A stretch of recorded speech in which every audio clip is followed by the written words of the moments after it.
hapon, umaga sa inyo mga kuis. Ngayong umaga manunod tayo ng Pipoy Tandok. 10 pinaka nakakatakot Pipoy Tandok. Subscribe niyo yan si Pipoy Tandok. So, wag na natin patagalin to. So, panoorin natin. Ang mga pinaka nakakatakot na video sa mundo ng internet.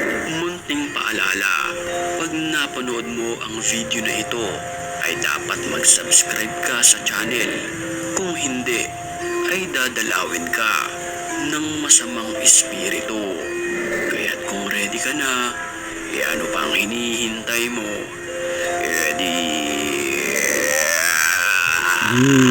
Tara na!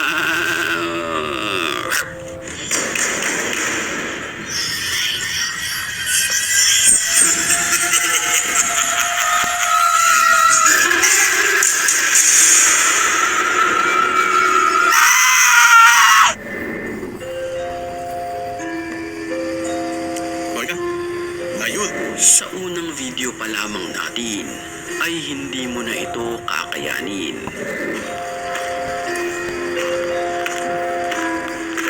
Hola?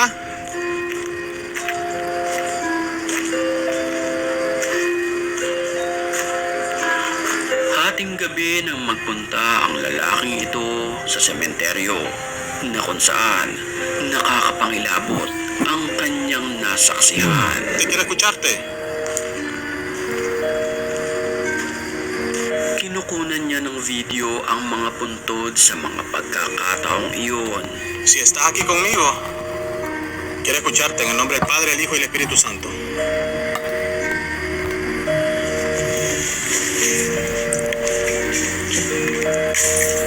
Holy Ay, shit. Señor. Miren, miren, miren, miren, miren, miren. Kita nyo yun guys, binato siya mga kuis. Babato sa sementerya. Aming. Nang walang ano-ano'y, bigla na lamang may nambato sa kanya at tumawa ito ng malakas na parabang isang Tumawa mangkukulam. pala. Ay, Señor. Miren, miren, miren, miren, miren, miren, miren. Holy shit, oo nga. Meron yung tumawa mo yun. Narinig niyo yung mga kuis, may tumawa nga. Dahil sa sobrang takot nito, napatakbo na lamang ang lalaki para na rin sa kanyang kaligtasan.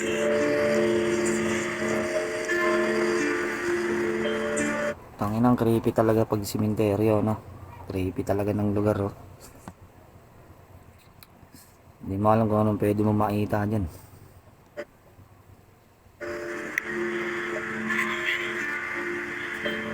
Son brujos, estos son brujos. Son brujos.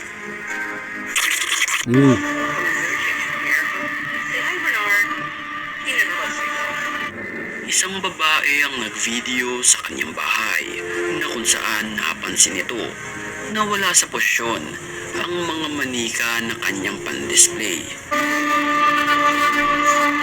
Holy Nang shit. walang ano-ano'y, mga itim na nilalang na nanlilisik ang mga mata ang nakunan niya ng video ng harap-harapan sa bahaging ito ng kanyang bahay. Tila mga nakaupo pa. Tanginang creepy talaga pag ganito, no? Tignan niyo yung mga itsura, oh. Mga ano sila, dark entity, pero ano, makikita mong may mata, no? Tignan niyo. Creepy ang puta. Sa mga pagkakataong iyon,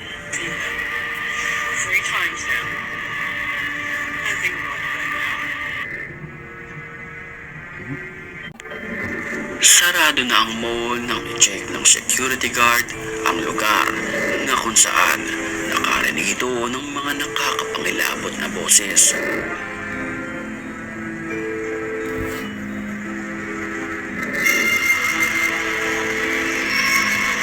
Hoy!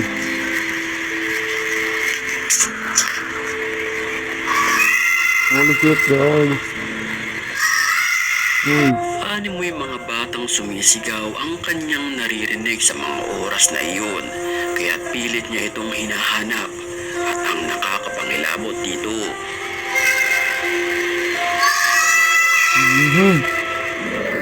Ay wala naman siyang nakitang ni isang nilalang sa loob ng mall, kaya't labis siyang kinilabutan ng kanyang maranasan ito.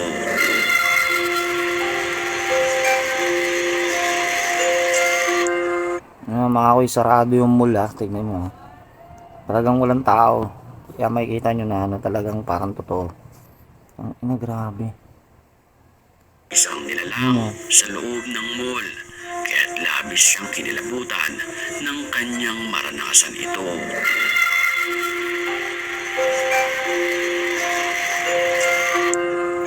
Usap-usapan naman sa internet ang animoy video na ito. Pero balik tayo dito kasi nung panahon na yung lolo ko panakot sa akin, yung mga ganyan daw, lalo sa mga tulay, wag ka na lalabas ng gabi kasi yung panahon na to parang siguro kung ginagawa tong mall na to, ang panakot ng lolo ko yung mga batang kinukuha tas ginagawang padugo. Siguro yung kaluluwa ng mga bata na yan hindi matahimik dyan kasi ginawa silang padugo. Ewan ko lang kung totoo yung mga ganun.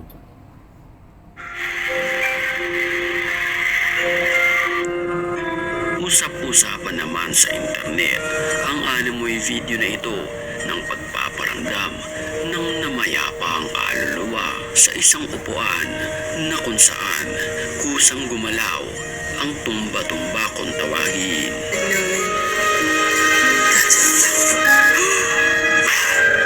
I know someone's there, huh? I know it. I know. I don't know why it does that. Mapapansin natin na pilit na tinatahulan ito ng kanyang alagang aso. Sick on blue.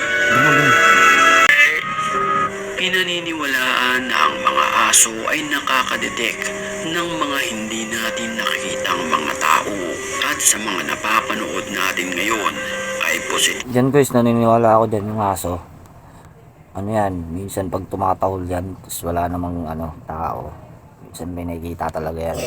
Magugulat ka lang biglang tatahol, tapos aalulong. Creepy yan boy.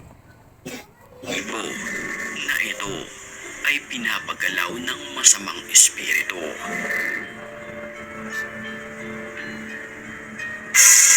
Bago tayo magpatuloy sa mga nakakatakot pang video, sa puntong ito ay batiin muna natin ang mga certified matapang. At kung gusto mo rin mapabilang sa kanila, mag-comment ka lang. Dahil ang may pinakamalulupit na comments, yun ang aking Subscribe nyo, Pipoy Tandok. pipiliin. Back to the story. Oh shit, ang creepy na Isang nakakapangilabot naman na animoy gumagapang na nilalang ang na-encounter ng lalaking nag-video sa loob ng isang bahay.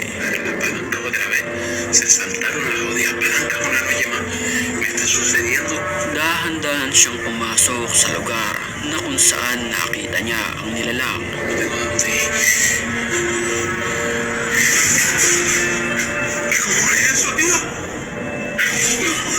Hindi to, scripted yan. Mga ganyan. Yan totoo. Ang nakakapangilabot dito, palipat-lipat ito ng lugar.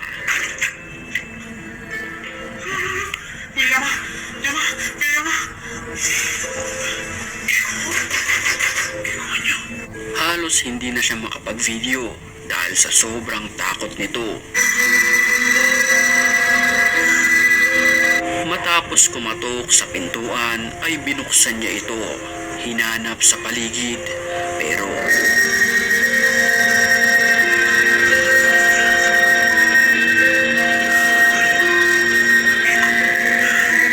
ang nakakapangilabot na nilalang ay nakatayo di kalayuan mula sa kanya.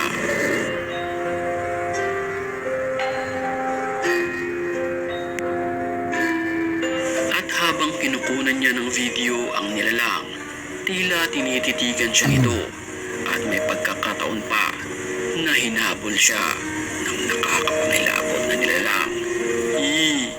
Creepy.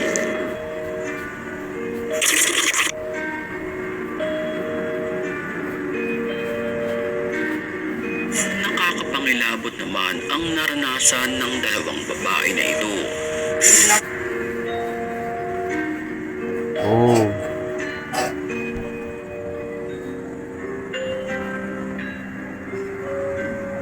Habang sila'y naguhuga sa lababo, walang ano-ano'y bigla na lamang natumba ng kusa ang upuan.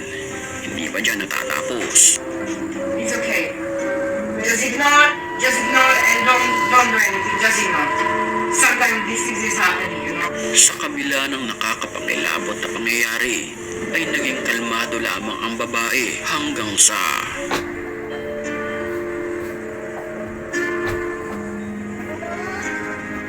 bumagsak din ang isang rock sa gilid nila.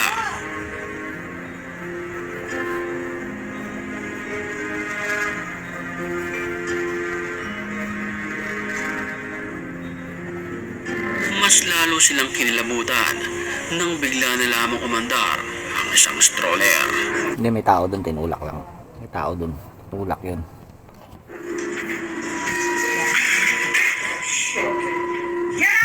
Get out of my house!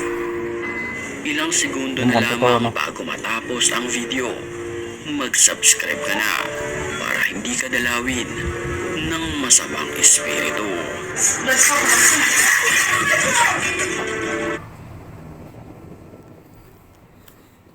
Yo, galing talaga, Pipoy Tandok. Subscribe nyo, Pipoy Tandok. Salamat sa panonood, mga kuis.